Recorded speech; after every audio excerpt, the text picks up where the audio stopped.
All right. Great to see you, Tolemykus. Thanks again for the quote. Hold on here. I got to get it. Oh, there it is. We're telling lies. We know we're telling lies. We don't tell the public the truth. We're losing more officers than the Germans. It's impossible to get through on the Western Front. Lord Rothamir, 1917. Great to see you as well, Charles Latora. Harro Bosma, yeah, I certainly didn't expect to see you. Well, I actually going to mention you in the live stream. Like I said, I didn't expect to see you today because, well, I was going to tell everybody that you're with your wife in Indonesia and you're going to be there for a while. Great to see you. And awesome as well. William Arends, great to see you. Don't worry about the length of the ATA. In a weird way, I find like I owe you anyways. It's been like, 3 weeks since we haven't really done done an ATA as well. Anyways, great to see you as well, Meandering Mike. Yeah, this is about as close as I'm going to get to some kind of festive hat for you guys. And it's very woolly and it's very itchy. That's all I got to say. So, great to see you as well, Brian R. Smith. Hope you're doing well. Yeah, so that's it. And I just found out inadvertently, Brian R. Smith, that it seems that the postal strike is kind of over. I just got my the White War book over here, which has been sitting in the post for ages. I knew that. I was like, oh my gosh, it came. So it was nice to see. And now I can actually start firing off some other stuff the other way. I wanted to send some Weltkrieg counters off to Jezza 1, and I still have a package to send off to Charles Latora, for goodness sakes. Okay, let's go off to, and yet again, this is going to be kind of yet, I think, somewhat mellow or relaxing. Oh my gosh, I didn't expect to see you, Zoe Dufour, but it's super great to see you. And I don't know if you can, Zoe Dufour, but that's your little tree that you made for me years and years and years ago that I've been carrying around, popping up at work. I put it at work. Of course, as you know, now that I work at home much more often than I do. From there, I leave it here. And I thought this morning, I was like, when I popped on the festive hat, I was like, hey, wait a minute. I'll go and grab Zoe Dufour's little tiny Christmas tree, which I absolutely adore. Brian R. Smith says, I still have a Decision Games item stuck in limbo since November 20th. Yeah, it's exactly it. It's kind of neat to see them all starting to pop up. I'm like, nice. Okay, so here we go. I'm going to go to, like I said, anyways, it's going to be kind of like a pseudo relaxing, whatever. William Arends, yeah, I think you're going to be the lion's share of the show anyways. Like I said, I think we're going to go backwards. We're going to start maybe from like I said, we've got 3 ATAs for goodness sakes. We'll go with number 3 and go backwards that way. But we're going to start off with we'll start with sharing the screen here. I'm going to add to the stage point. There you go. 146 days to Can Games. I can't flip and wait as per usual. I told everybody that. That's, wow. Christmas is no big woof to me at all whatsoever. That's the most Christmas decorations you're going to see is that little tree from Zoe Dufour. So anyways, welcome everyone. I hope you guys are all doing well. Like I said, I was catching up on what we've been up to this week, and I didn't assume Harro Bosma was going to be here super late. Like he says, he's 12 hours ahead of us. That Harro Bosma and his wife is in Indonesia. That's why he wasn't here last week for the 100th live stream. Also, I think I've come up with a good idea for Hissy Cat's postcards from the front game design event. This is why I said we're catching up on all kinds of things that we're up to. A good choice on the ATA. Thank you, William Arends. And great to see you as well. Kilroy was here. I don't know why. I had a funny feeling you were going to pop up today. I don't know why. I just did. But anyways, I think I've come up with a good idea from Hissy Cat's postcards from the front game design event. It was due to the fact that when I was on the Not Jay, as one of the viewers there for Not Jay's live show there on Wednesday night, he's going to be doing a solitaire soccer match for the Christmas Truce 1914. Then somebody mentioned, I think it was Nordic Maelstrom, mentioned something about why don't you do something about the Irish Rising? And I went, holy smokes, wait a flipping minute. Why not do a point-to-point kind of thing about trying to get Roger Casement munitions and money via German sub to the Irish coast. You got 3 attempts. Anyways, I'm just saying, I thought maybe that would be a good idea for the postcards from the front. So I'm kind of going with that.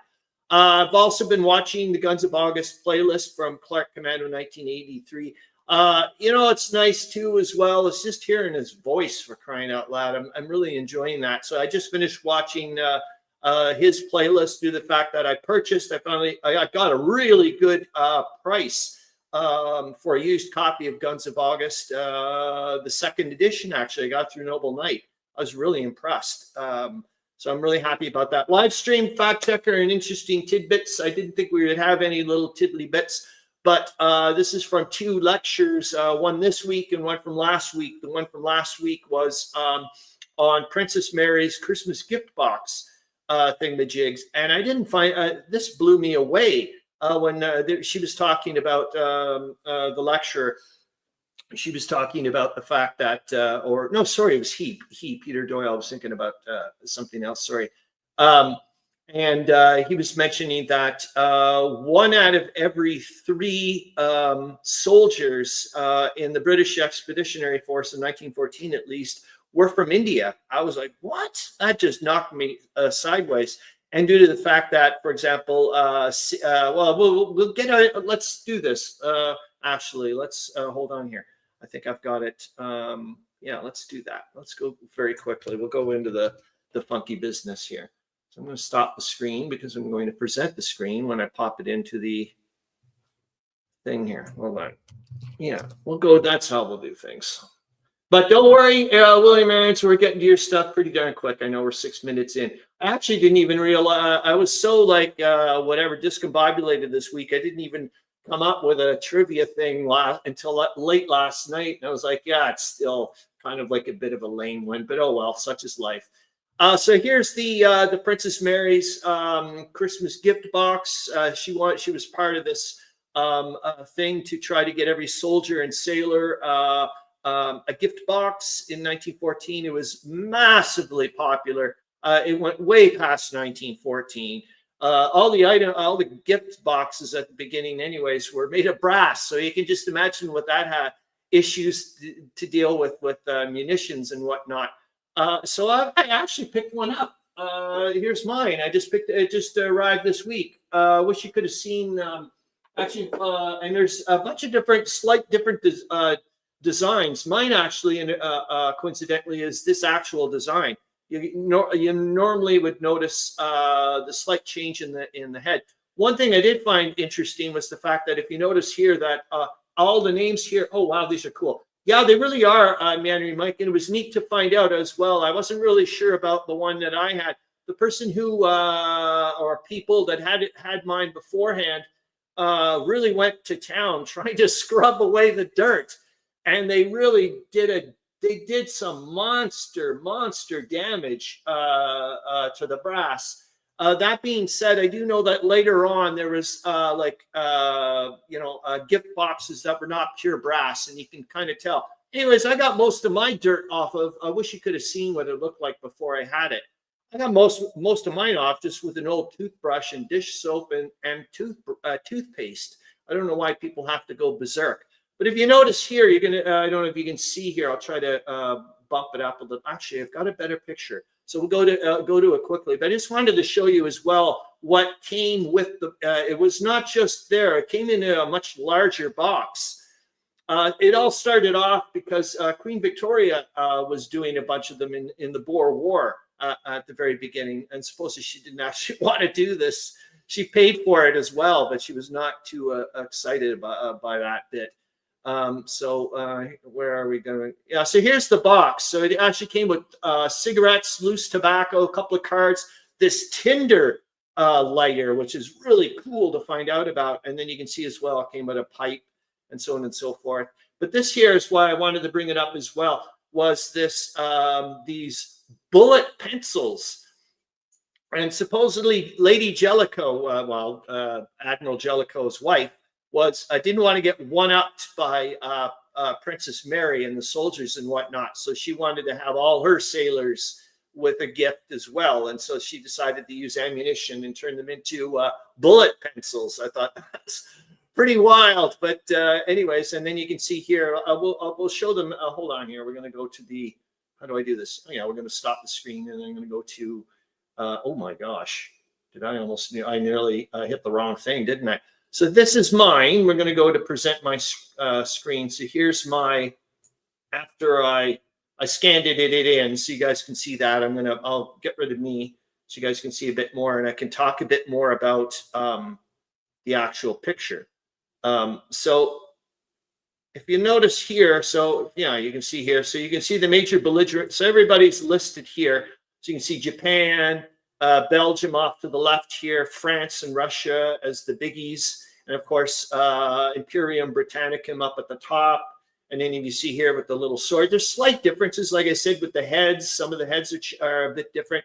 Here's Montenegro right over here. It took me forever to find mine. I had to use a magnifying glass. You can see these two dreadnoughts here and there, and then Serbia, or Serbia, but it says Serbia there. But if you notice here, that the Christmas 1914, and you'll notice some of them, some of the dies are in different fonts, and some don't have the punctuation here at the end. They don't have the little period at the end.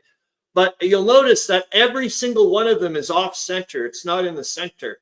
And the irony is that the person who originally did this design did that on purpose. He assumed that soldiers were going to put in their name and whatnot, or whatever battalion or whatever the hell they were, that bit. And it seems like hardly anybody ever did, which I thought was kind of interesting. But anyways, I want to go to another thing, and it's this.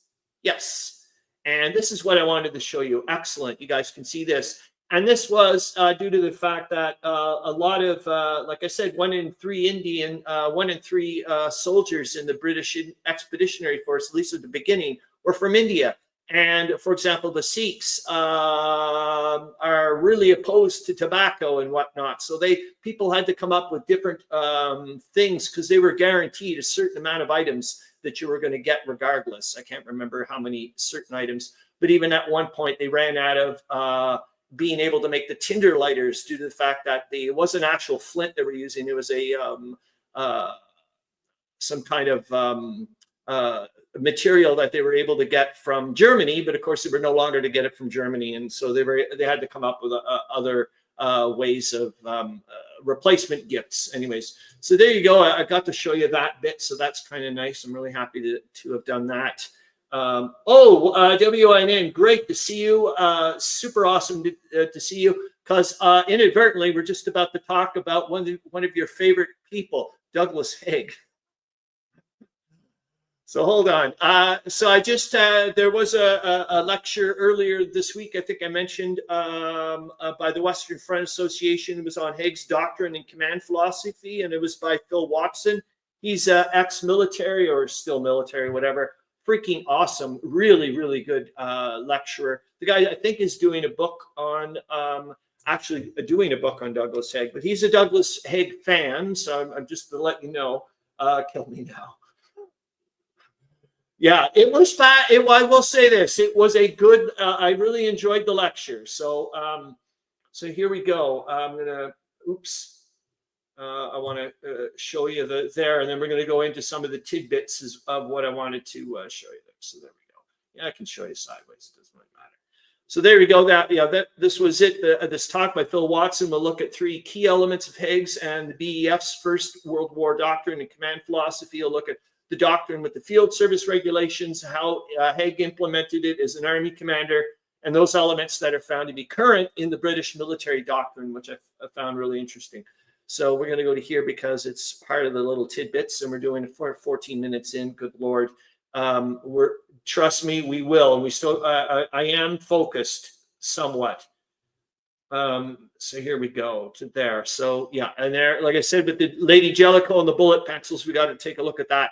96% of British soldiers smoked. I found that out through the Princess Mary's gift box lecture. I was like, holy jeepers jumping. That was a bit of an eye opener.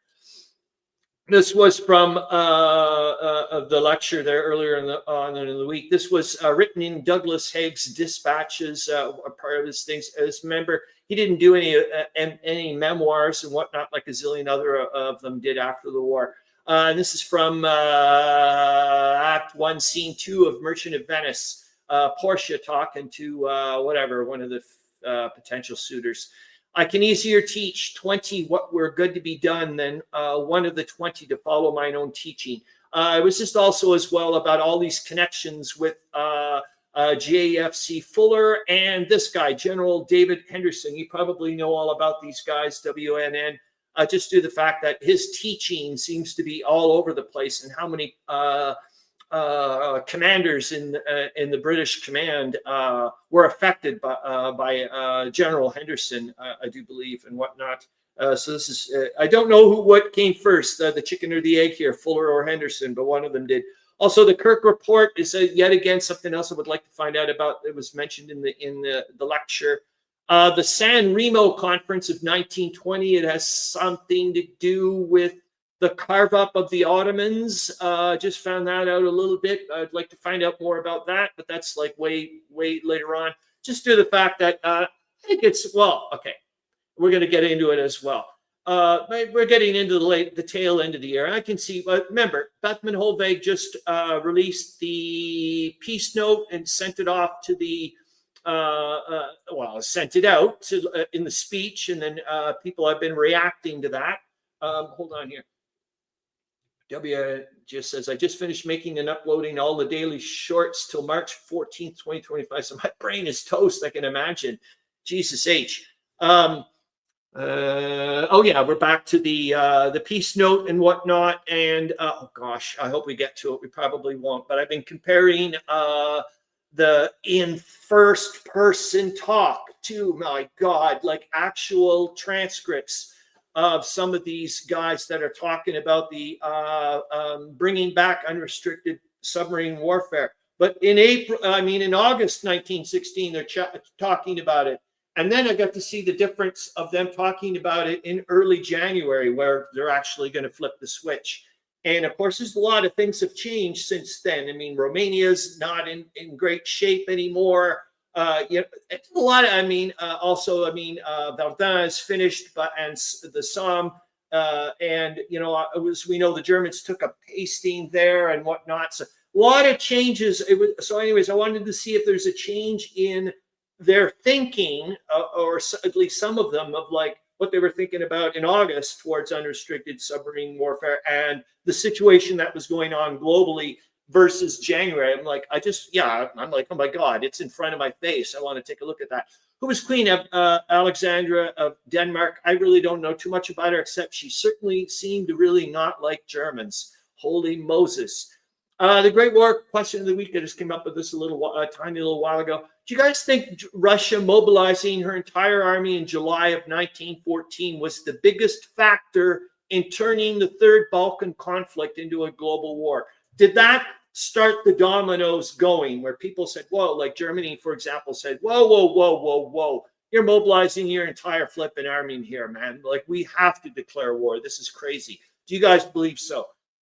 Personally, I don't. I think but for me, what I think flipped the switch, I think it still could have been maybe not full on global, but it was certainly, for me, as soon as Germany invaded, went through Belgium, well, that was that, as far as I'm concerned. Charles Latora, man, you've got some sweeties lined up when you showed us your video there of some games coming up for next year. I was like, holy Moses, nice. Nope, I did not come up with a big Bertha bingo this year, this week as well. I think I'm doing the points right. Hold on here. Alexandra of Denmark was Queen of the United Kingdom and the British Dominions and Empress of India from 22nd of January. Holy moly. Okay. Thanks for that, man. So okay. Thank you. But I'm trying to connect the dots here for a lot of things here. So would she be, no, she wouldn't be. I'm trying to figure out who she was then. Like, who is she? How was she related to Princess Mary? That's what I'd like to know. So there we go. There we go. Another one. Germany had taken parts of Denmark prior to World War I. That's why she hated Germany. Okay. Thanks. Yeah, and it looks like Brian R. Smith is running away with. Oh my God, 20 minutes. What the hell happened, man? We haven't even done anything. Good Lord. So we'll just go through here as quick. What are you guys getting up to for the during the holidays? Thank God the video that I wanted to show you guys today is only like 1 minute long. Lord of mercy. Like I mentioned, Princess Mary's Christmas gift box said that. Haig's Doctrine, Command Philosophy. Despot Infinitus Publishing. Maybe we'll take a look at it, but I'll tell you one thing. It's got very specific books that you can get through there. And I'm just going to say that they're extremely expensive books, like 40 euros a pop, just to start with. The Empress TV series, maybe you guys know about this. It's on Netflix. It's, I guess, Fran Joseph's wife or something like that. Hold on here. Meandering Mike's received 20 minutes of interesting, engaging comment. Okay, thank you. Thank you. And the World War I document archive. I should have separated these. Well, of course I can. This is where I got the in real person time or transcripts of them talking unrestricted submarine warfare in August to January. We've mentioned this website before, but I like bringing things up every once in a while. The Con Sim World News category, yet again, there's a bunch new additions, people doing Great War related stuff. I know that, what's his diddle there? Why can I not remember his name? And that was the person we used at the very, very beginning. His videos, for God's sakes. I'm drawing a complete blank. Anyways, a monster blank. God. Anyways, he's got something on some that was done by Ted Racer, but it's like a point-to-point thing. It's called the First World War, I think, game. It's pretty old. So there we go. So let's go to the week that was. No, we're going to go to the trivia thingamajigs. Okay, so we'll do your first trivia question. Remember, you even get a point for guessing, for goodness sakes. How do you think Meandering Mike tends to stay near the top? No, he gets lots of them. That's it, Callendale. Thank you, Meandering Mike. Jesus Murphy, Mother of God. I've been trying to figure that out. Okay, Queen Alexandra was Princess Mary's grandmother. Thank you very much. I knew there was something about that. Anyways, I was born in Krakow in 1866, and I lived until 1946. Who am I? And we're going to get towards the. No, we're not going to show the before and after. That was that thing that I was going to think, but we're going to go straight off into John Kraken. Oh, you're going to get a point for that. That's well done. Well done. It is a good one. Okay. And I got a M&M there. Okay, you're getting a point. And Tolemykus is going Lech Valenza, and you're getting a point for that one, but you are incorrect. And your second clue, and then we're going to go off to the, we're just going to go off to the, the ATA. And recently, I've been in the daily World War I headlines and the war summary quite a bit. Who am I? And the Loch Ness Monster. Oh, gosh, damn, Meandering Mike. I don't know what the hell you eat for breakfast, but it certainly helps with the neurons. I can tell you that much. Just going to say this, William Arends, I don't think what I'm putting in, like sometimes like when you add some stuff into the emails, I don't think Pilzewski. William Arends, you're getting a point. I don't know who that person is, so you obviously just clued in that you are incorrect, but you are definitely getting a point. So there you go. I'm going to go into the third one. I received my current post after my predecessor was expelled for espionage. Who am I? And like I said, William Arends, I will. I'm putting in your stuff that you put in here because I thought it was important for people to see what you write. I don't think it's very. It wasn't like super personal. It's not like you're saying, oh, by the way, I just came back from my Narcotics Anonymous meeting or something like that, or whatever. You get the idea. Tolemykus says, Ted Racer, You are incorrect, but you're getting a point. And even if you were also talking about that game, oh boy, Brian R. Smith, you scare me every time you go to answer a question because I'm like, you're gonna get it, but you're. I'm excited that you're wrong. You're incorrect, Brian R. Smith. But I'm going to have to pop you in there. I don't even know who that person is. But at least you certainly got it. It sounds like you certainly got a Polish-sounding person. Mike says Judy Zahn. I don't know who that person is, but you're getting a point as well. And I go back to we're going back to the banners, and then this one here. After a long back and forth, England finally let me go. Who am I? And like I said, I'm going to start getting ready with the screen, and we're going to get to ATA number 3. Kilroy was here, says Potok. And you are getting a point, but you are incorrect. All right. And WNN says this person, and you are incorrect, but you are getting a point. And Tolemykus, wouldn't that be awesome if you were correct? But you know you are incorrect. And now we'll go to the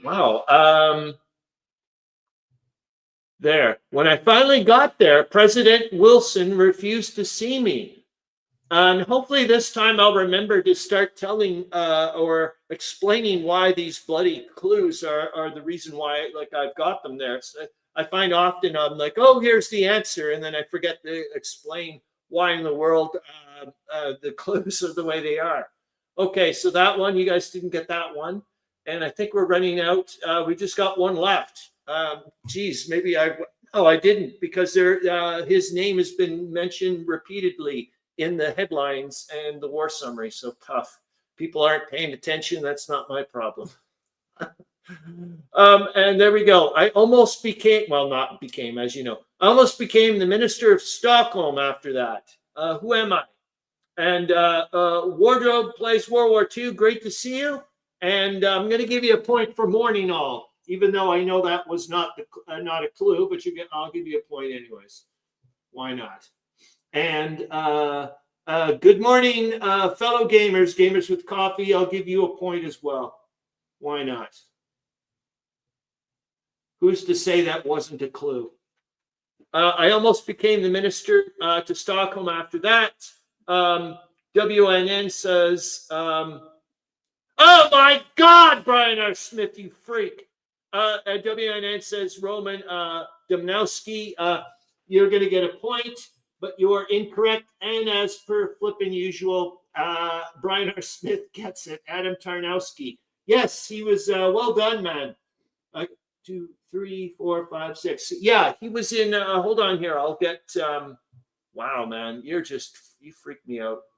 You really do freak me out. It's almost like we need to have handicap you or something. Put you on minus points or something. I don't know. Hold on here.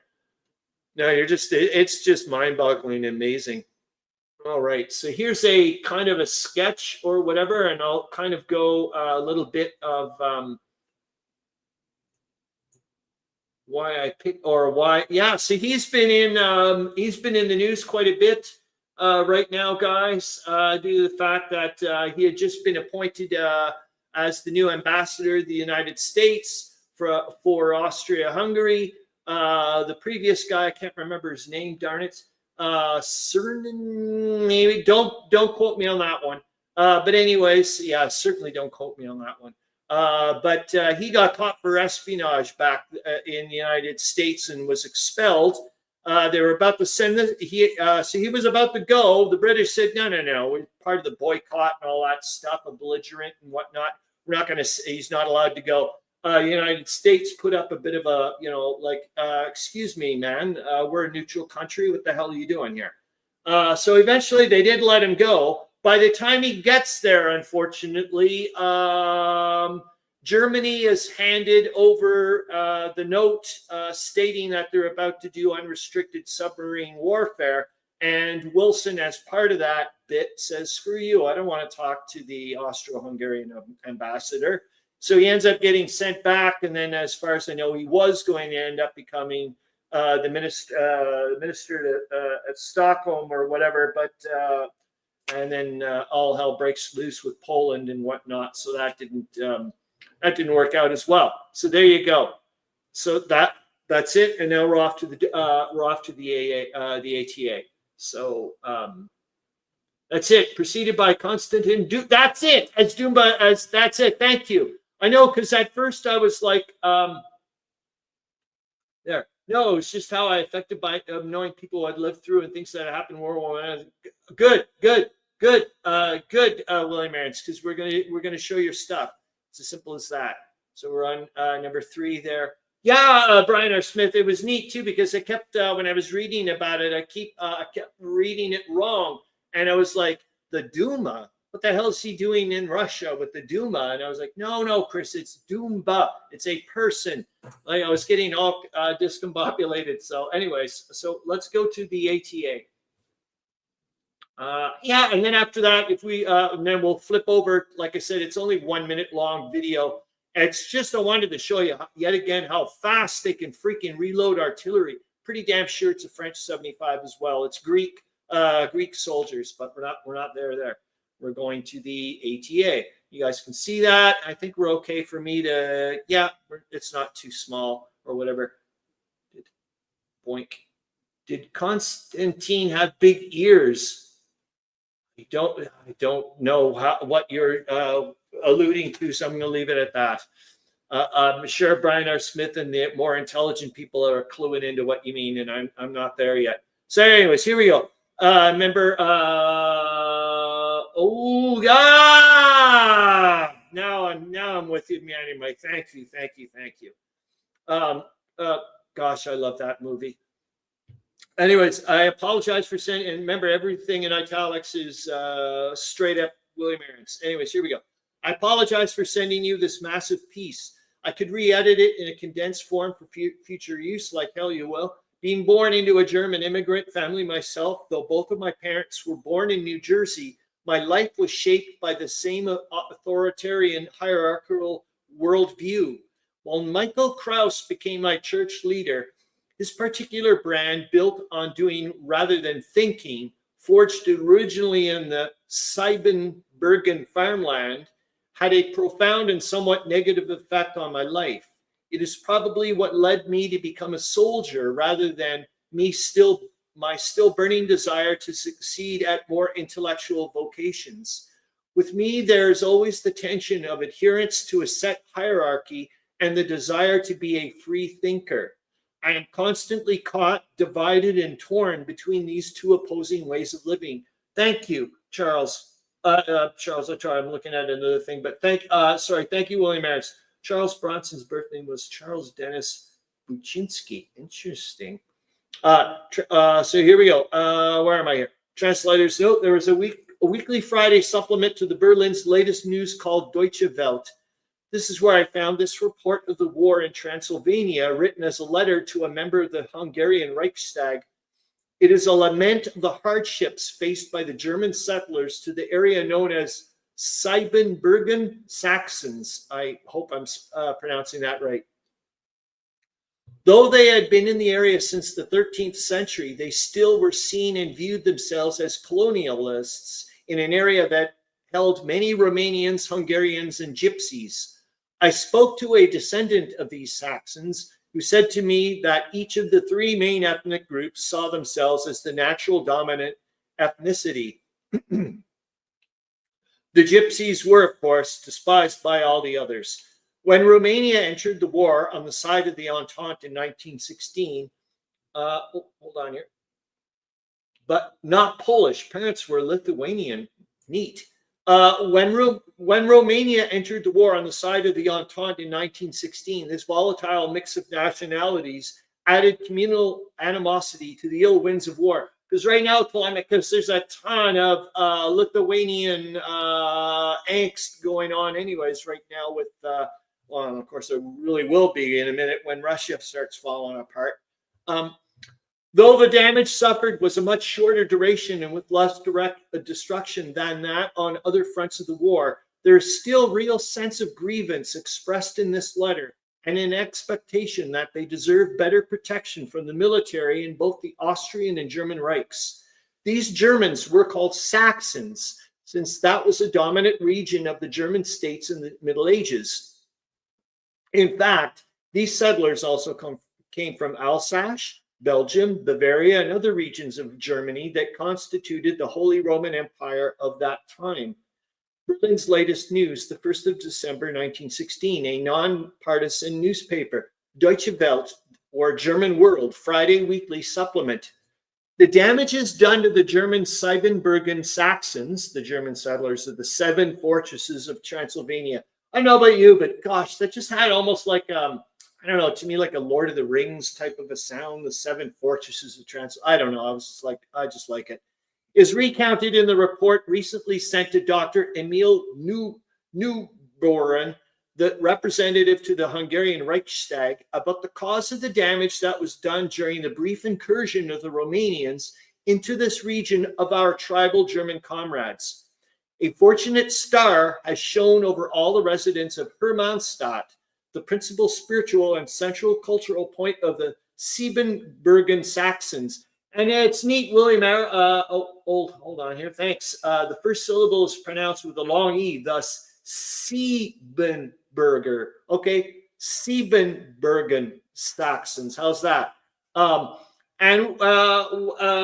Arends, which is neat, is we've been hearing about Hermannstadt quite often the past few weeks, anyways. At least in the week that was and whatnot. That there's been a lot of grief around that area. Occupied by the enemy, despite the relative ease with which they could have done so, since the city was empty because its inhabitants had fled and our troops had left it undefended. The Romanians apparently did a poor job of the reconnaissance that had left them to determine that they had insufficient information to attempt an occupation of the city.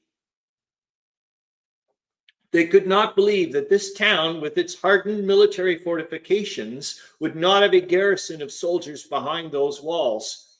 But then early in September, a small troop unit was posted to the city, who proved by their thoroughly admirable performance to be able to keep Hermannstadt from being taken by the enemy.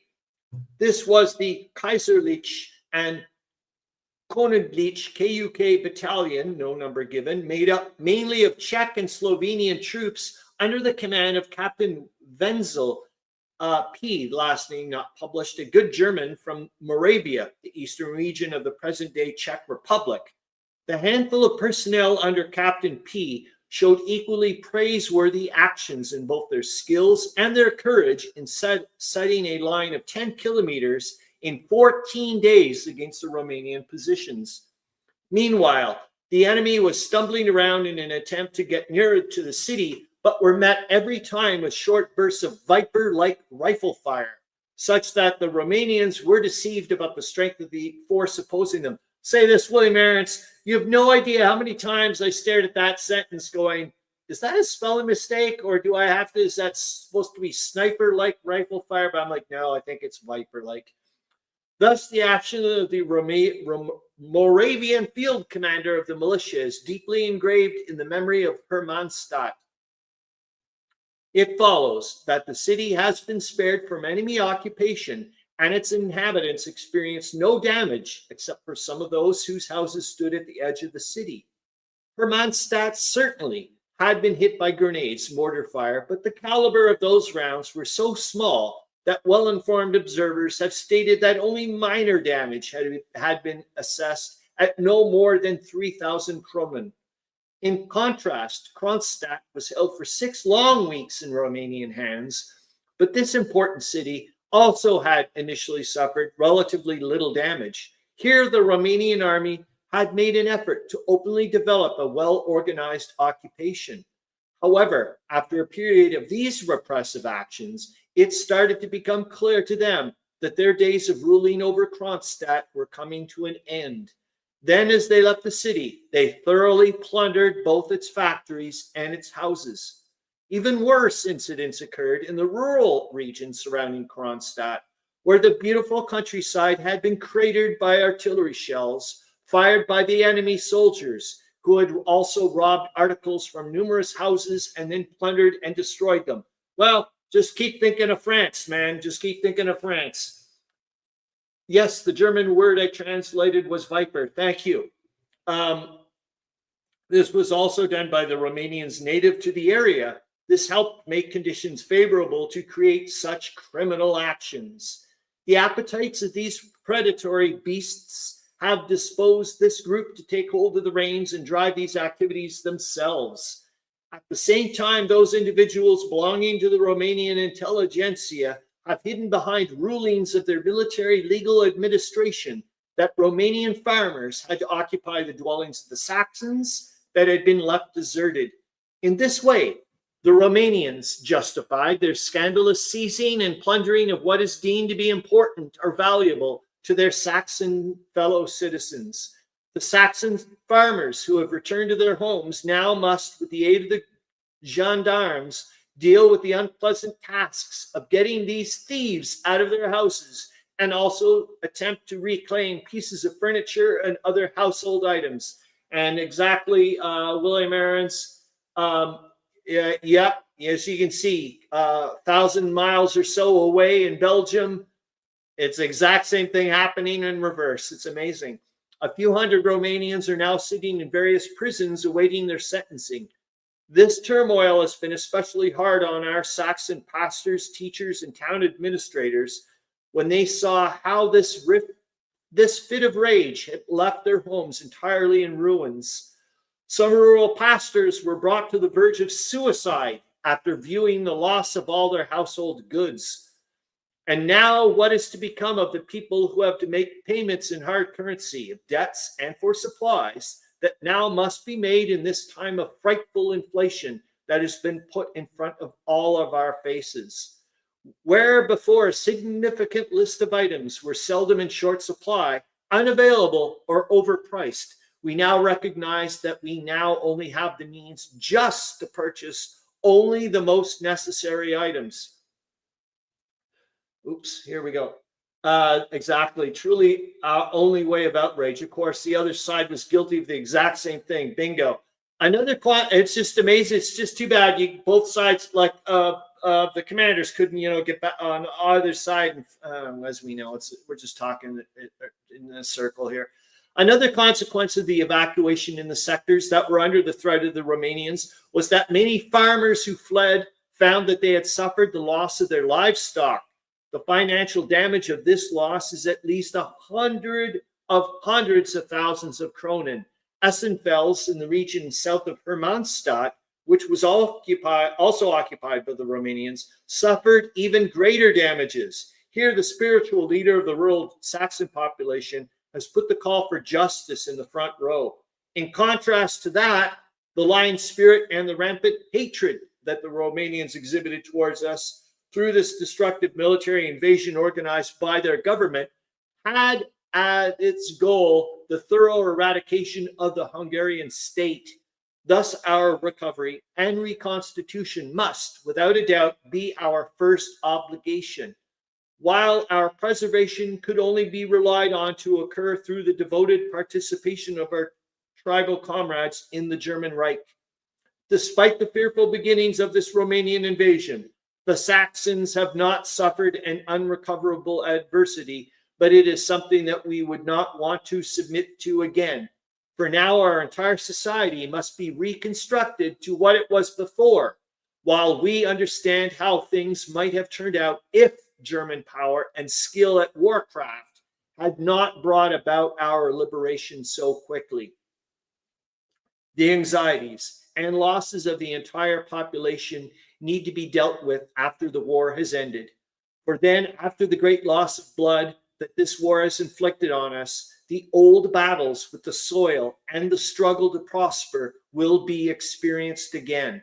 However, in that new age set in motion by the world conceived by the German mind in a post-war era, we would then want a guarantee for the continued existence of the Siebenbürgen Saxons, whose homes were preserved and reclaimed by the German military in such a way that they never again will be abandoned by their tribal comrades. Translator's note: the hoped-for guarantee of continued support for Germanic empires was not to be the fate of the Siebenbürgen Saxons. The territory that they lived in was first made part of Romania as Hungary was dismembered after the war, and then these people had to pay for the offenses of the Third German Reich and faced a deportation that was eventually as complete as those inflicted on the German populations of Poland and Czechoslovakia after 1945. One person who emigrated from Siebenbürgen was named Michael Kraus. He was born in 1908, so he was still a child when war came to his region. He was born in the small town of Meandering with a population of only 950. Holy moly. His father was a tavern owner as well as a farmer. I remember him telling a story of how his father told him not to get too close to the soldiers coming through their town. Though he usually obeyed his father, Michael did come in close contact with the troops. Only later, when he found out that these friendly soldiers had transferred some of their lice to his head and clothes, did he realize why his father had given him that warning. Unfortunately, the only way to rid one's self of lice back then was with a heavy application of lye that the young boy had to suffer through. The change in fortunes for the worse of the Saxons after 1918 probably helped make his decision to leave home and family in 1926 at the age of 18 for Canada. His first choice, the USA, being denied to him because the anti-immigration law had already passed and the quota for Romanians was very low. The fact that he would be considered a Romanian probably offended him because of the strong German ethnic identity that he was born into. Without either family connections or money, Michael Kraus had two qualities shared with many immigrants to North America: a driving will to work and succeed, and a strong religious faith. In his case, that of Lutheran piety. His work ethic allowed him to become the owner of a carpet and flooring manufacturing company, to which he gave his name and a significant amount of real estate, especially in the region of Waterloo, Ontario, Canada. In the area of religion, converted from the Lutheran Church to the New Apostolic Church in 1932. Both churches had a pietistic outlook on life, but his new church was run by lay ministers rather than those trained in a seminary. This allowed him, as a believer without a theological degree, to begin a second career as a voluntary member of the clergy. When he eventually became the church leader in the 1950s for Canada and in 1916 for the USA as well, he began to embark on a worldwide missionary activity that went to 70 countries and added 4 million members to the church ranks by the time that he retired in 1994. As the church's name implies, the leaders of the church are apostles, faith a worldwide leader holding the title of chief apostle. Throughout the 20th century, the church was very Germanic in its leadership and membership, being that is where it began in 1863. Many Germans, whether they live in an official German state or had either been part of the German settlements of Eastern Europe or part of the worldwide German diaspora, seek the institutional comfort of an established hierarchy. An allegiance to a hereditary divine absolute ruler, such as Wilhelm II, can be seen as a refuge from thought and doubt. An allegiance to a hierarchical religion can provide the same assurances. It can provide a dynamic and motivated leader the ability to change the scope of a smaller or larger part of the world, while keeping the followers in their places by insisting on an unquestioning obedience to authority and doctrine. There are, of course, tremendous problems that may arise from organizing either religion or society in such a way, but this search for a framework of belief has been recreated many times over in many different ways, even as older empires and hierarchies fall. As much as we want to be free, we also want to guarantee that we will not be abandoned by our tribes and our leaders, as the Siebenbürgen Saxon settlers pleaded and prayed for, but in the end did not receive. Sweet Jesus, jumping mother, William Arends, I don't know what else to say about you, man. Like, so much. Thank you so flippin' much for what you do. Like I've said before, I'm going to say it again. You guys should be using this live stream as kind of like a virtual vlog or whatever the hell you want to call it. The same way the Lone Warrior website is trying to entice people to use their site as a blog or whatever. You know what I mean? So you don't have to go and set it up. Well, thank you so much, William Arends, man. I don't know what else to say, to be honest with you. I'm just like, because I'm a viewer. You know what I mean? Like, it's like I get to sit back and go, wow, this is like, thanks, man. Okay, we got 10 minutes. We still got time. I'm going to do a quickie. I'll do a quickie. I'm going to grab the link.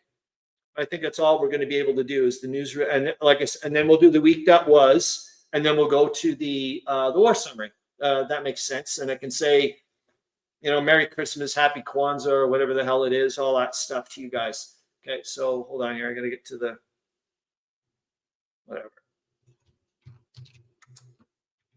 Oh, and then next week, yeah, like Brian R. Smith last week when you were like, hey, so what's your holiday schedule like? And I was like, oh, we'll take the 21st off. Didn't realize this week was going to be the 21st. So, and William Arends had asked as well. And I'm like, okay, so what I'll do is I'll take next week off, which is the 28th. I think that makes sense. Everybody will be doing their whatevers. Anyways, here we go. So you see here, newsreel item on French gunners on the Salonika Front, spring 1917. Makes sense for me. We're around the corner. As far as I know, it's going to be a French 75. Wait till you see this thing pumping out rounds. Just blows me away. There, you guys can see that. Excellent.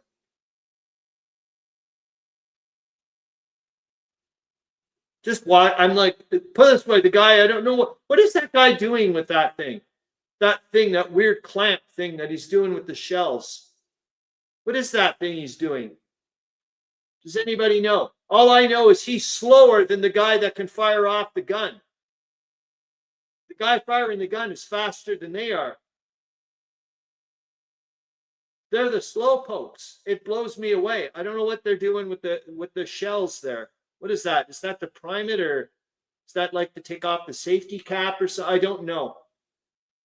Like I said, it's a quick video.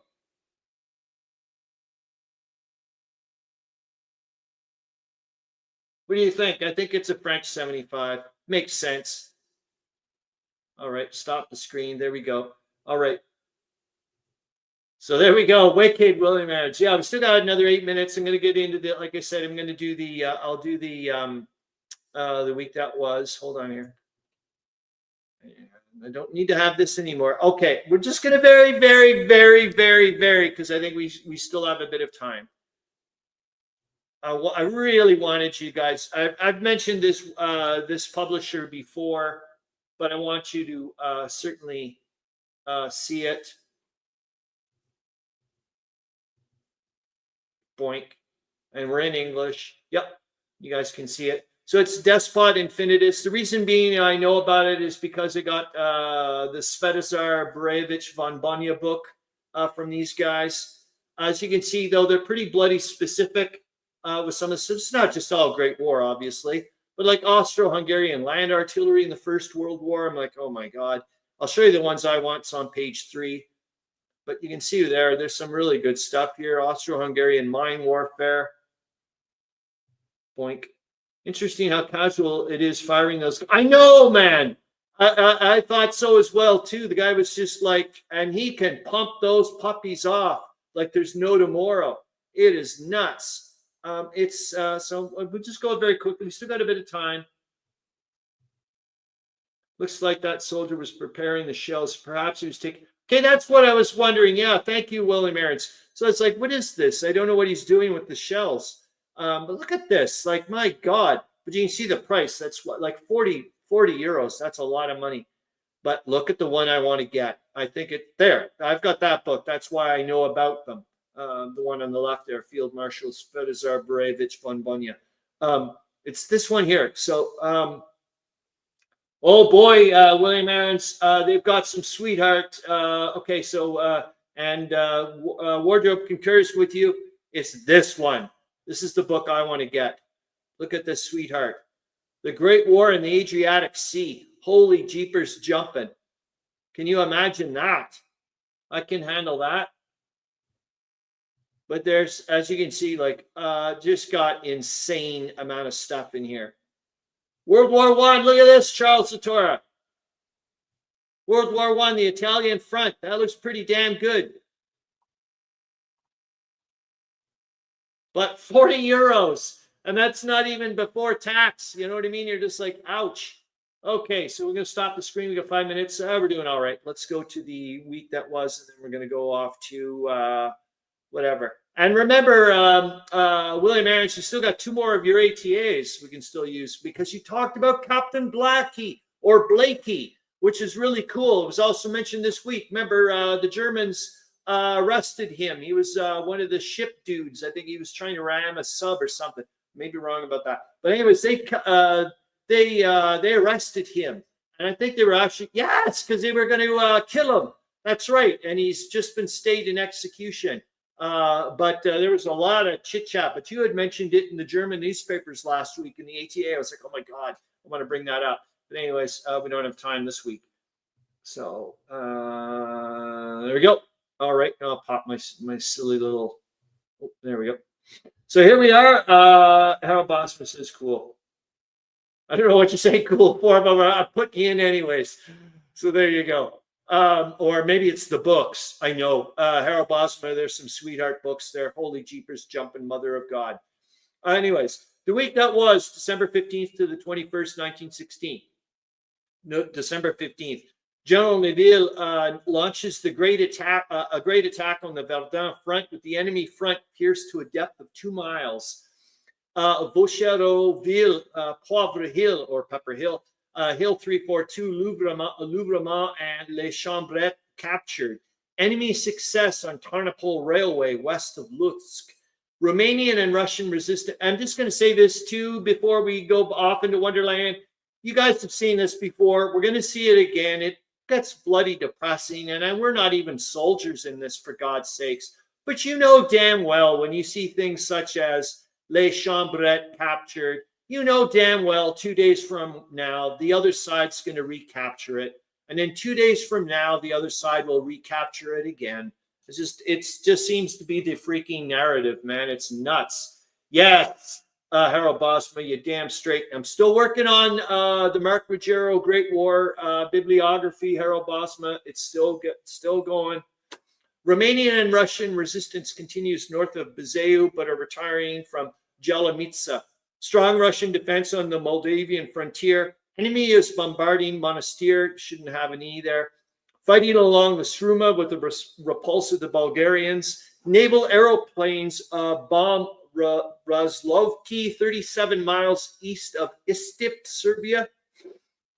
British warships shell the enemy at the head of the Gulf of Orfano, southwest of Kavala. In East Africa, fighting is proceeding around Kibata.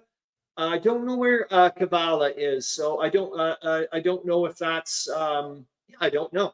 Someone's gonna have to tell me. Maybe around Greece or the Balkan areas. William Arends says the Adriatic Sea is the body of water where Captain von Trapp of the Sound of Music fame served in the Austrian Navy, since that was really, I didn't know that. Cool. I never saw that movie. I know of it. Christopher Plummer's in it. That's all. And that woman there who was also she wrote a broomstick or something. German minority socialist manifesto against oracular occurrences and demand government should state peace conditions. Holy shoot, we don't get to talk about it as well. But there's this is a monster amount of stuff going on right now. There's going to be a major split with the socialists in Germany right now. Remember, the USPD are going to be formed because there was a bunch of them that decided, screw this, we're not voting for the next war loan, and they and everybody else did. This started a lot of interesting stuff happening, man, right now. December 16th, British government decides to take over the Irish railways to the satisfaction of the Irish public. Mr. Netanyahu, Zoe Dufour says, Julie Anders, thank you. I knew it was someone like that. So thank you very much. I can hear a spoonful of sugar in my head now. General Cunliffe's Nigerian Brigade. Hold on here. The kind of details I know. Well, good. Thank you. Everybody's got their little niche for this show, which I love.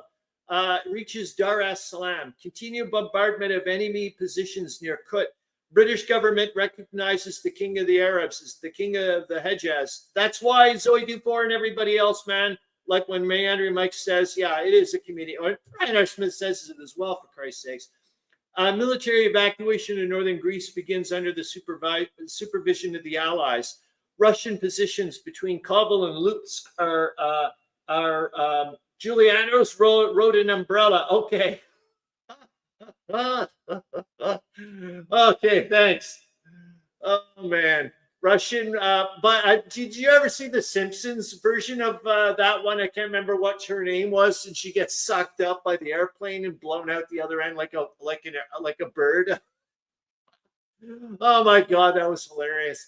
Enemy continues to advance east and northeast of the Dobruja, with the Russians retiring northwards. French take I think that's not supposed to be an X. Besson-Vaux and Hadromo. 11,000 prisoners and much war material are captured by the French. December 17th, German attack. Oh my God, I'm way past. Oh well, tough. We're going with it. German counterattacks near Verdun with the recapture of Les Chambrettes. Like I said, fighting continues in the Tarnopol region. Romanians and Russians continue to fall back in Romania. Strong enemy cavalry attacks are checked south of Falia near Kut. Fighting at Kibata, East Africa, continues. Warrant is issued by the royalist Greek government for the arrest of Venizelos. USA, owing to Turkey's conduct to the Syrians and the Armenians, terminates extraterritoriality agreements.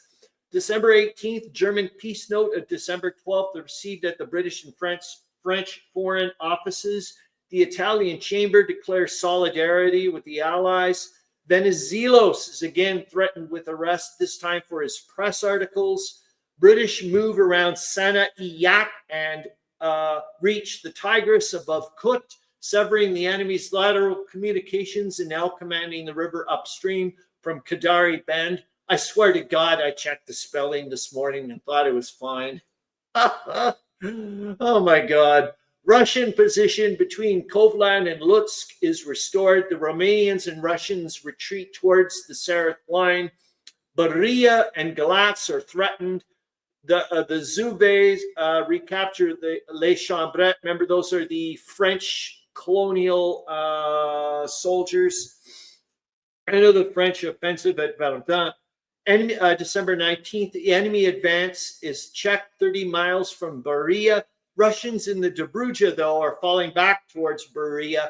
Mr. Lloyd George's first speech as premier on government control of shipping, the national service, etc., and supposedly was also had to be reminded to mention a couple of good things about the Navy. At one point, I think somebody was like, by the way, dude, German assurance is given in regards to Captain Blakey. That's the thing I was mentioning to you, William Arends. I was glad that you brought it up last week, and we'll hopefully do it in 2 weeks' time from now. British government is prepared to recognize the agents of the Venizelos national government. Greek protests in regards to the Venizelos occupation of the islands under the Allies' protection. I think those are the Cyclades. British issued the safe conduct to Austro-Hungarian ambassador to the USA, Count Tarnowski. That's the answer Brian R. Smith got. German war loan, and that's the ones those guys said, no, we're not voting for that, but it went through, obviously. German war loan of £535 million. President Wilson's peace conference note is handed to all the belligerents. The Germans retire from Nangadi, East Africa. Interesting, eh? That went through as a non-spelling mistake. Turkish evacuation of El Arish in the North Sinai and fall back 20 miles southeast of Magdaba. Fierce local encounters in the Cherna Bend near Monastir.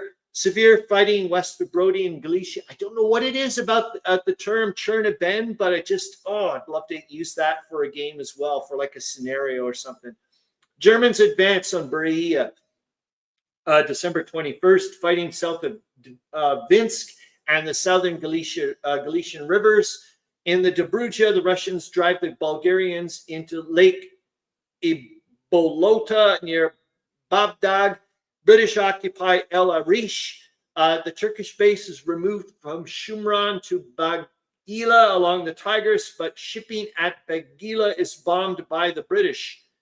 And that's that. We can stop that. So I can go to here and just say hello, goodbye to you very quickly, because I'm going to, we're going to go off to watch the After Hours show. Not too bad. We're only 5 minutes off.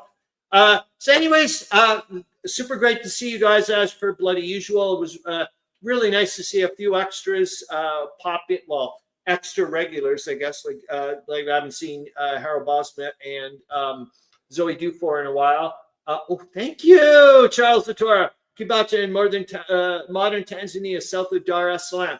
Thank you, and you should probably know that from your Schutztruppe game that you were playing. Thanks, man. I didn't know where it was. Oh man, this is why I love being able to ask questions and you guys come up with the answers. Hold on here. I got to go to the playlists. So anyways, happy holidays, Merry Christmas, Happy Kwanzaa, Happy Hanukkah, whatever the hell you guys are up to. I hope you guys have a great old time. Oops, hold on here. I wanted to it popped me on the wrong one here. And there you go. All the best to everyone for the holidays. Have a great time with your families. You're darn right. And there we go. Thank you so much. And I wish you all whatever. I don't know what. Merry Christmas, Happy New Year. Awesome to see that. That's awesome. And yes, William Arends. That's right. I'll take it easy. I'm just gonna hopefully game my little brains out. Well, there's a few videos I want to do. I want to talk about the games I would like to play in 2025. That type of stuff. Anyways, God, I love you guys to bits. And, well, I'm still going to see you guys before 2025 because, will I? No, that's right. It'll be 2025 when we get back. You're right, William Arends. It will be the next live stream. I'm glad you're more on the ball than I am. Okay, so I'm going to go and share the screen. I'm going to hit my mute button thingamajig. Thanks again, guys, and I'll see you in 2025. This has been a freaking awesome Christmas truce in the live stream. That's a great way of looking at it. Thanks again. I'm going to present the screen thingamajig. Yeah, I was a bit of a cute ass with this one as per usual. Hold on here. I'm going to put in Meandering Mike, there we go. I'm going to make sure this is giant sized. I'm going to pop in there. Yeah, I may do, I'll do something funky. William Arends for sure. I still want, well, yeah, anyways, well, I'm just going to shut up and let's get on to this. All right. Oh, actually, I can hit a thumbs up. I just gave a thumbs up for our own thing. All right. See you later, guys. Let me know if you can. Let me know if you can hear it too. Oh, that's right, Charles Latora. You do it with your dad's birthday thingamajig. Oh boy, I can't wait to show you. I can't wait to send you off the stuff that I've got for you. Anyways, see you later. Well, I'll be talking to you later for sure, Charles. See you, man. And like I said, please let me know if you can hear here. All right, here we go for the war summary for December 15th to the 21st, 1916. There's no confirmation from any Allied source of the Berlin story that the Greek royalists are fighting the French near Katerina in Thessaly. All the subjects of the Allied powers have left Athens, and there are rumors that the city may be bombarded, but those in a position to judge regard this as improbable and believe that at a continuation of the blockade for 2 or 3 weeks will bring the king's supporters to reason. In the House of Commons yesterday, Lord Robert Cecil stated that the complete blockade of the Greek ports did not imply a state of war between Greece and the Allies. The government, he added, was fully alive to the danger of delay in dealing with the situation in Greece, and the Allies were about to present certain demands to the Greek government for the purpose of clearing up the unsatisfactory condition of affairs there. Had there been fighting in Thessaly on the scale stated by Berlin, Lord Robert Cecil would assuredly have referred to it in his statement to the Commons.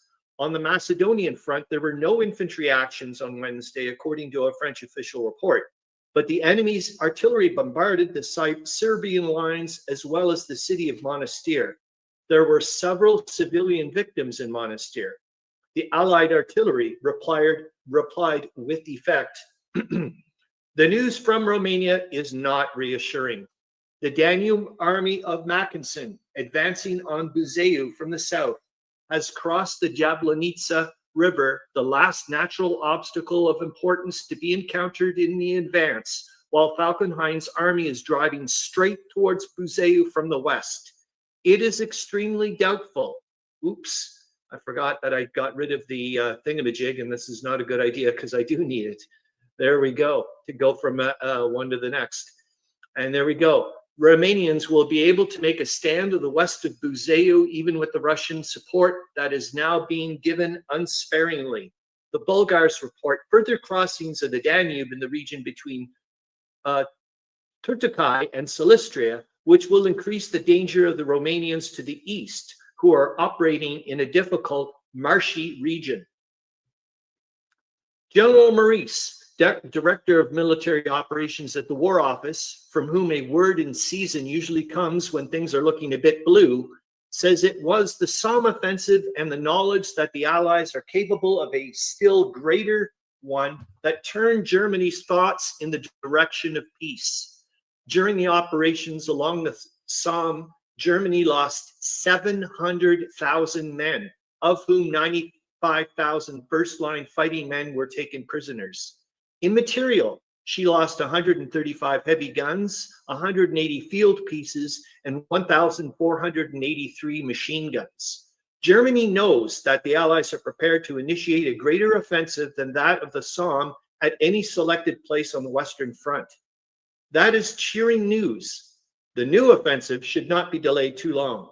It would help to lessen the feeling of undue depression caused by the German occupation of Wallachia.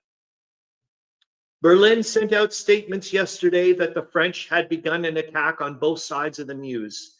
It was a case of nerves. The midnight French report states that somewhat spirited artillery actions took place south of the Somme, on both banks of the Meuse and on the heights south of Bonhomme in Alsace. No infantry engagements followed.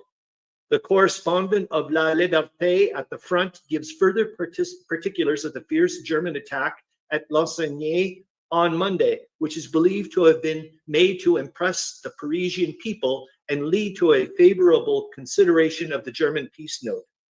Some 40,000 picked men were used in the attack, which was preceded by an intense bombardment lasting for hours. On a front of only 300 yards, the French trenches were reached, but the Germans were at once driven out, and only a few survivors of the attacking column escaped.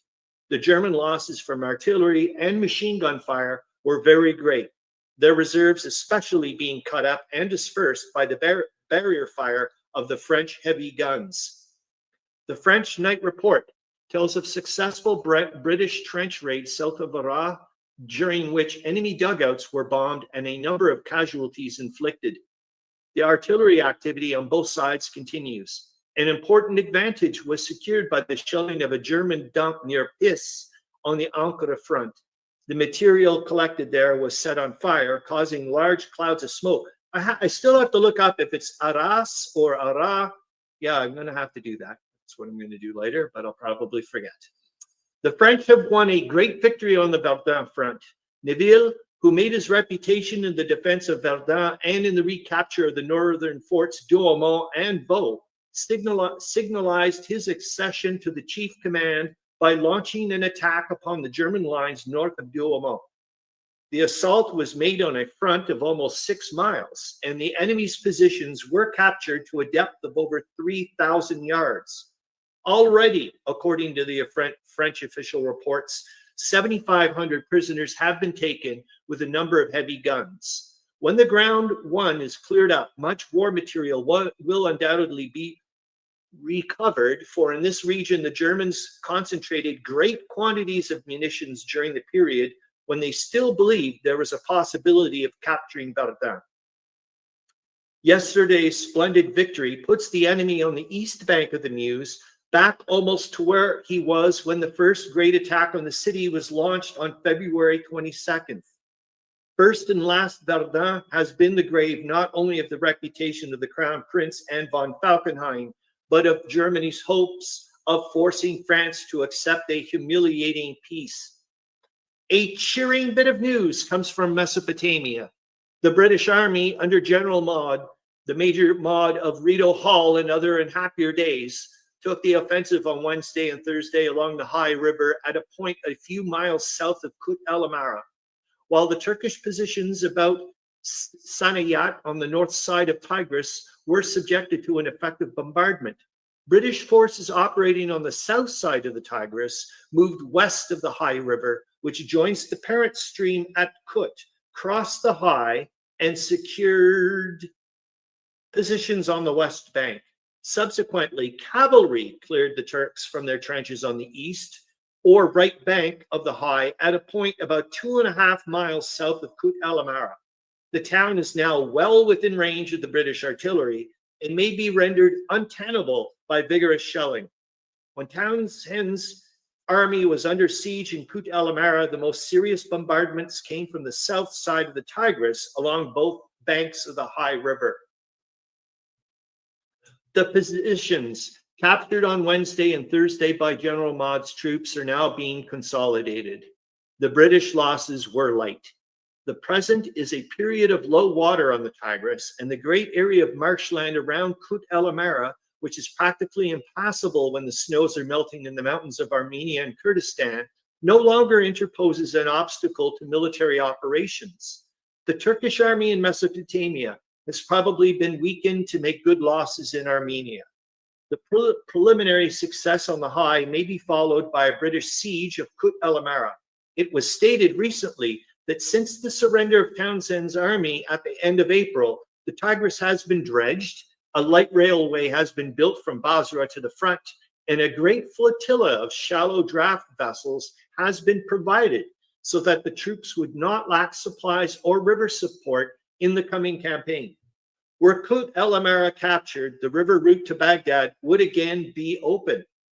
The government of Greece has yielded to the demand of the allies that the Greek troops in Thessaly be withdrawn and demobilized, and that in southern Greece only a relatively small number of troops shall be kept under arms.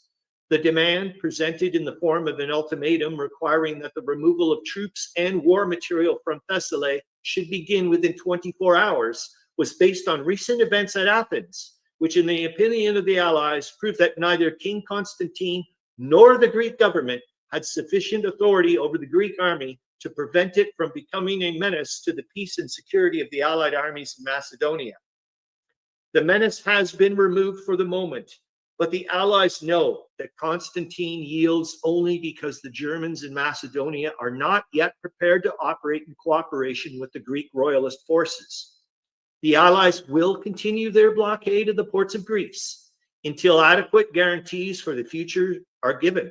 It is difficult to see how any guarantees of any adequate nature can be given which will leave at the disposal of King Constantine a well-equipped army amply supported with artillery and war munitions. The demobilization and disarming of the greater part of the Greek army is the only adequate solution of General Saray's problem. The dethronement of King Constantine would be another good precautionary measure, but he seems to have friends in both London and Petrograd who have been able to save him from that penalty for his treachery. Goodness gracious, it's his country, man. The situation in Romania remains gloomy for the Russo-Romanian armies. in the face of the persistent advance of the Teutons, continued under most unfavorable weather conditions, the Romanians have evacuated Buzău and are falling back towards the Moldavian frontier. Berlin states that 4,000 prisoners were captured on Thursday. In the Dobruja, also, the Russians and Romanians are retiring. The Teutons are now somewhat less than 50 miles from the Romanian Danubian ports of Brăila and Galați. It is doubtful if their drive can be checked before these cities, with their vast stores of grain, are reached and occupied. Good God. The effect of the capture of Brăila and Galați would be most serious. Germany needs cereals more than anything else, and she would either secure a great haul in the Danubian ports or force the Romanians to destroy the bulk of the crop harvested 2 months ago. And I can guarantee the Romanians are going to destroy the bulk of the crop harvested 2 months ago. That's a guarantee. General Haig reports that attempts of the enemy to reach his lines in the neighborhood of Les Boeufs were frustrated by the British artillery, which inflicted heavy losses. Minor trench enterprises against the enemy were successful. I'm going to pause it for a second. The great struggle to the north of the Meuse was continued on Saturday.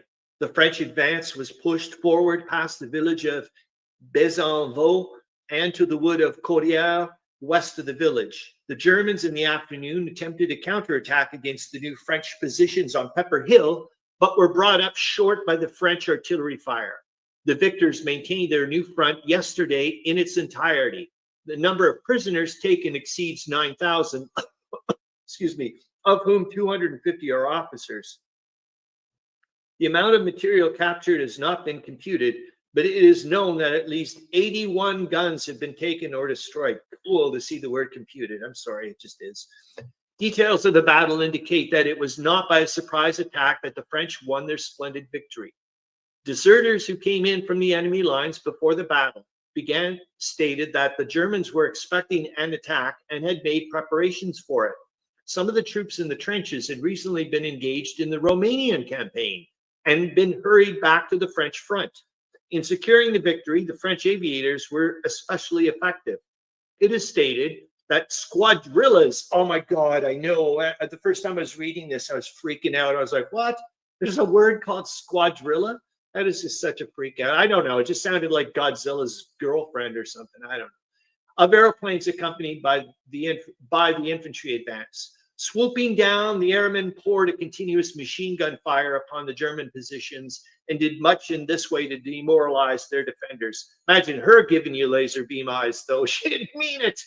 Anyway, sorry. The aerial superiority of the French has never before been so thoroughly demonstrated as in this action. And it is probable that when the major operations of next spring begin, infantry attacks will be frequently assisted by aerial cooperation. On the remainder of the Western Front, there's been little activity since Friday. The British official reports state that a small body of the enemy approached the British trenches north of Hill 60 in the Ypres salient in an endeavor to bomb them. The Germans were caught by the British artillery barrage, and no attempt was afterwards made to enter the trenches. The British artillery still heavily bombards the enemy lines in the region between Arras and Armentières. How's that? I'll go both ways for a little bit, even though it's probably driving Meandering Mike nuts. He likes just one pronunciation. If you get it wrong, it doesn't matter. Just be consistent. Early on Sunday morning, 2 raids were made by British troops in the Ypres salient. In one case, the German dugouts were bombed, and in the other, a raid southwest of Wistach or something, several machine gun emplacements were destroyed. The enemy has been active east of Ypres, where mining operations have been in progress without much result. The German official reports tells of attempts to enter the German trenches south of Arras and state that the British detachments engaged in this section were sanguinarily repulsed. And I will say this on the side, I was talking to Meandering Mike privately, and he pronounced Shemish. Oh my God, it was so nice to hear, not Shemishal or whatever the hell, or I don't know how other people do it anymore. And I was just so like, oh my God, he just said it so naturally, beautifully. I was like, oh my, it was nice. It was just really nice to hear. Anyways, Conditions in Romania look bleak or black. Dispatches from Berlin assert that the towns of and bleak as well, I'm assuming, that the towns of Berea and Galatz have been evacuated, that the Romanian parliament will meet at Petrograd, and that the various Romanian governmental departments will be removed from Iași to Kiev in Russia. My God, isn't that freaky? Your government is in Russia. No confirmation comes from any allied quarter of these statements, but it is admitted in Russian and Romanian reports that the Germans are well over the Buzău River en route to Râmnicu, which is some 20 miles north of Buzău on the main railway from Bucharest towards Iași. The German reports of this movement state that Mackinson's troops crossed the Buzău on a wide front, took 1,150 prisoners, and secured 19 locomotives and 400 railway cars. In the Dobruja also, the Russo-Romanian troops are steadily retiring to the forested district in the northern part of the province, where the Germans expect to meet with resistance. The only useful defensive line remaining to the Romanians is that of the Seraf River, which enters the Danube at Galatz. It is probable that the Russians are preparing positions from the Carpathians to the Danube along the line of the Trotus, a tributary to the Seraf, which they strongly hold, and the Seraf itself. This will involve the evacuation of Berea and of Râmnicu. Galatz may possibly be held and incorporated within the two defensive lines. I'm just going to say this, I'm ad-libbing again, but oh well. When I read that paragraph, that's got game map and hexes with terrain and terrain bonuses written all over it, movement point costs. I was just like, oh my God. I could see, it's got game written all over it. Anyways, there's been sharp fighting in Volhynia, north of the railway between Kovel and Lutsk. Berlin reports that German troops in this region stormed the Russian trenches on a breadth of 600 yards and captured 5 officers and 300 men. Farther south in Galicia and in the region of the wooded Carpathians, numerous small affairs have taken place. As the result of a prolonged engagement, the Russians wrested from the enemy a Carpathian height defended by wire entanglements and abattis. Fighting in the Carpathians is extremely difficult at the present time because of the depth of the snow and the climatic conditions, and only small bodies of men are engaged. My God, I haven't seen the word abattis since the War of 1812, man. A bulletin from Tigris announces that the British forces on the High River, following up the successes of Thursday, have advanced to a point within 3/4 of a mile of Kut El Amara. The town seems still to be strongly held by the enemy, and will doubtless be necessary to emplace artillery heavier than field guns before the endeavor is made to take Kut by assault. An item of considerable interest as showing the growing weakness of the enemy in manpower comes from Copenhagen. It is stated there that the government of Schleswig has proclaimed civil conscription of schoolboys, the lads being forced to give their services to the state, particularly in railroad work and in the loading and unloading of trucks, of which there is a shortage. I hope this ends soon. No, I'm only halfway through, my God, because my tongue and my throat are just going to hell. Following upon the wholesale enslavement of the vigorous males of Belgium for similar work, it is evident that every man in Germany able to bear arms is being enrolled and trained for use at the front when the spring campaign opens. I may take a break for a second. Hope to God the computer doesn't wig out on me. The Allies also are calling up their reserves. Portugal, I love this. I got to look this up as well. That was like, what? Under an ancient treaty with Great Britain, is sending an expeditionary force to fight on the French front. So what is this ancient treaty?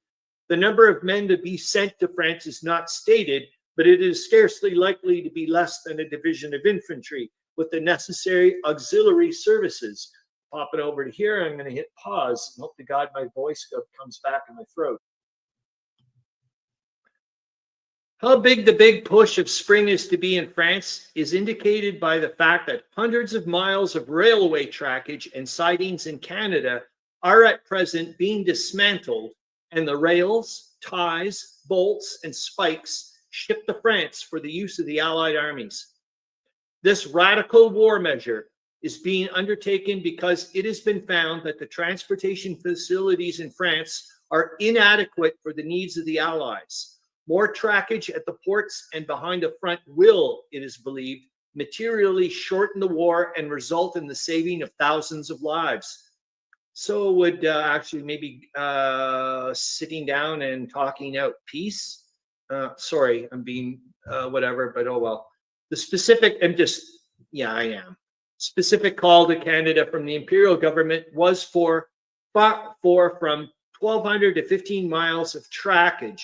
All the railways are expected to help. The government will contribute all material immediately available and will take up 300 miles of sidings on government lines. The first request made for aid from the private railway corporations is for the taking up of 220 miles of duplicate track in that part of Alberta and British Columbia between Edmonton and the Pacific, where the GNR and GTP parallel each other. Sir Harry Drayton, as president of the Dominion Railway Commission, has approved of this. The relief of congestion on the French railways should be marked and should permit of much more rapid accumulation of supplies. Yeah, I'm sorry for doing that. I'm just being cute or stupid cute. But I'm not redoing this thing. I can tell you that much. So you're gonna have to get stuck with the stupid cute. King Constantine once more shows his real attitude towards the Allies by causing a warrant to be issued for the arrest of Venizelos on a charge of high treason. As the offense of Venizelos consists in denouncing the surrender of Greek forts, Greek troops, and Greek war material to the Bulgars, and in raising an army to fight side by side with the Allies against the German Bulgar invaders, any attempt to arrest him would be regarded by General Sarray as an act of aggression to be met by armed force. The warrant is not likely to worry Venizelos greatly, but it may lessen the rush of recruits to his standard. The small advantage gained by the Germans when, by a counterattack north of Verdun, they secured a lodgment in the new French front on the Chambret farm was lost yesterday afternoon. In a spirited engagement, French troops drove the enemy from the farm, which is again entirely in the possession of General Neville's troops. The total number of Germans made prisoners since Friday morning is 11,387, of whom 284 are officers. The captured war material includes no less than 115 guns. The Germans appear to be beaten to a standstill at Verdun. Their attempts to counterattack are ghastly failures and only emphasize the French successes. South of the Somme, there was pronounced artillery activity yesterday in the neighborhood of La Maisonnette on the French front. South of Fresnay, also in the early morning, the Germans attempted a surprise attack, but were repulsed with hand grenades. The German advance in Wallachia has now to be made against Russian troops who have taken the place of the disorganized Romanian army and are retiring slowly towards prepared positions on the Sereth. Berlin reports minor engagements in Wallachia, resulting favorably for the Teutons, while Petrograd states that the German offensive has been arrested. This applies to Wallachia only. In the Dobruja, the Germans are still advancing. They are now north of Babadog, which is less than 30 miles south of the Danube and the frontier of Bessarabia. In self-protection, Russia must launch soon a counteroffensive on a large scale in this region. Dispatches from Mesopotamia indicate that the British army is pressing in on Kut El Amara and that the Turks are taking the precaution of building a new pontoon bridge across the Tigris about 8 miles upstream to take the place of the bridge near Kut destroyed by British airmen. This probably foreshadows an intention to send a large body of troops across the Tigris to dispute the advance of the British on the High River. Unless this movement is checked by the enemy, will find it impossible to retain Kut. English military opinion does not regard Kut El Amara as of great importance in itself. A dispatch from London says that General Maud could have taken the town any time during the past 3 months had he desired to do so. That would indicate that Kut is important now because it is on the way to Baghdad. We will wait until we hear what terms and guarantees there are other than those, better than those, surer than those which Germany so lightly broke. Meanwhile, we shall put trust in our unbroken army rather than in broken faith. These words come from the speech of Premier Lloyd George in the Commons, sum up the situation so far as the armies of the Empire and its allies are concerned. The British Army is unbroken. That of France is growingly effective, as its recent victory at Verdun proves. While Russia is still engaged in the creation and in the equipping of a mighty force, estimated recently by a Petrograd correspondent as having a total strength of 12 million men. These unbroken armies will continue the war until even the least intelligent or the most obstinate German of them all is prepared to admit that Prussian militarism is a broken reed. In order the better to provide the men on the various fronts, the Allies with munitions and war material, a director of national service has been appointed in Great Britain.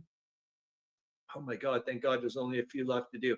Will enroll and apportion men for industrial purposes as the military director enrolls and apportions them for military service.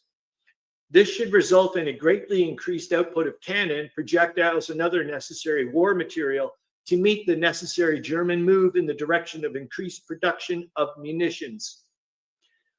Of war news, there's little. The Germans are making progress still in Romania, but it slows down as Mackensen approaches the Russian positions on the Sereth. The invaders are now but a little over 20 miles from Brăila, an important town on the northern bank of the lower Danube. Petrograd reports a sharp action east of Batogu, about 25 miles southwest of Brăila, in which the Germans were driven back after losing 2 guns. The column repulsed consisted of cavalry and horse artillery and was probably merely an advance guard. Berlin claims the capture of 1,000 Russians and Romanians during the past 2 days, which is a very great reduction as compared with recent totals sent out. Yeah, but they're still capturing them. Jesus Christ, dude. In Galicia, there has been a renewal of fighting to the southwest of Tarnopol and in the region of Brăzani, but there is no indication that operations on a large scale are contemplated by either the Slavs or the Teutons. The artillery used in the Brăzani fight by the enemy, Petrograd says, was of large caliber. Some of the guns from Verdun appear to have been sent prematurely to the Eastern Front. Paris reported at midnight that there was a spirited artillery activity yesterday on both sides of the Meuse in the regions of Besançon, Côte-d'Ivoire, and Chambret, but no infantry action. The German report on the Meuse operations belittles the French gains and states that it does not believe the anticipated future attacks will render necessary any transfer of German troops from the east to the west front, as ample reserves are on hand. The last statement requires of the reader a good deal of credulity. If ample reserves had been on hand last Friday, Neville would have had a lot harder work to do before the Germans gave up Pepper Hill. The British night report tells of the successful explosion of 3 mines by the British sappers to the southeast of Neuville-Saint-Vaast. South of Ypres, the Germans exploded a mine which did no damage to the British trenches. The artillery on both sides is particularly active along the Ancre. President Wilson's peace proposals are not likely to be received with much greater cordiality by the Allies than the efforts of von Bethmann-Hollweg. No peace to which a Germany conscious of victory, or even pretending to be conscious of victory, is a party which will be acceptable to the Allies. They will go on their way preparing for the spring advance and for the increased production of munitions, without which that advance cannot be made. Some of the British labor leaders are doubtful of the success of the industrial conscription and say that the outcome depends on how the workmen take it. If organized labor is hostile, they fear it will fail. I don't know, it sounds a hell of a lot like the Germans with the young, taking young kids and making them do labor work. I don't know, conscripted. Sounds similar to me. Anyways, I'm doing it again, aren't I? Mr. Neville Chamberlain, the Director General of National Service, is one of the great industrial leaders of the United Kingdom. With the cooperation of workmen willing to go anywhere and do anything of an industrial nature in the service of the state, he could secure a tremendous production of munitions. The failure of the new government to close the public houses may be due to a desire not to antagonize the workmen, upon whom the munition output depends, on more than one important point at a time. To speed up, to abrogate union rules, to work side by side with women, to submit to industrial conscription, and to cut out liquor, taken together, constitute a pretty stiff dose for the men of the British iron and steel industries who've long been highly organized. They will need careful handling. They will have to be assured that the cannon, rifles, and projectiles and ammunitions they're turning out are not being put the best use. Yeah, not being turned on the people, telling them to cut out the liquor and so on and so forth. Oh, brother. There is still little news from the various battlefronts. The Russians who have taken over the Romanian positions report that there has been a renewal of activity in the Dobruja and on the west side of the Danube in the region south of Braia.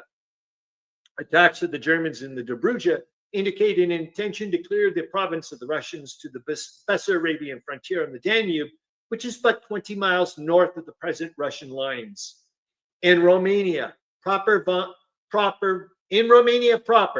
von Mackensen is making relatively slow progress. He is probably coming into contact now with the seasoned troops of Brusilov, from whom he has a wholesome respect. The line of the Seraph, it is again stated, has been thoroughly fortified, and a stand will undoubtedly be made there. The Germans no longer tell of the capture of large numbers of Romanian soldiers. This bears out the statement that the remnants of Romania's army have been withdrawn for reorganization. On the Somme, the German artillery has been more than usually active. The French lines were violently bombarded in the sectors of Bellois, Ensanterre, Berry, and Ablancourt. To this bombardment, the French guns replied energetically. In the sector of the Yser, also the Belgians had to face and overcome a strong enemy artillery attack. General Haig's report tells of British raids near Gumercourt, northwest of Weltkrieg, where considerable damage was done, and to the north of Arras, in which a number of prisoners were taken. These systematic explorations of the enemy's positions add to the impression that an important attack in the region between Ancre and Luss is likely to take place soon. And here we go, last paragraph. Dispatches from Dutch frontier towns assert that many Belgians who have been deported from Ghent to the Somme front, where they are forced to work for their German taskmasters, have been killed or wounded in recent fighting. The correspondent of the Amsterdam Telegraaf, who sent the report, states that 1,000 men from Ghent are now employed against their will on the Somme front, and that 4,000 more are about to be sent there. Deportation on a large scale continues throughout Belgium, and many executions are taking place. That's it, and Merry Christmas, Happy Kwanzaa, Happy Hanukkah, the whole 9 yards, and all that stuff. All right, and see you in a couple of weeks. I hope you have a great time. Bye.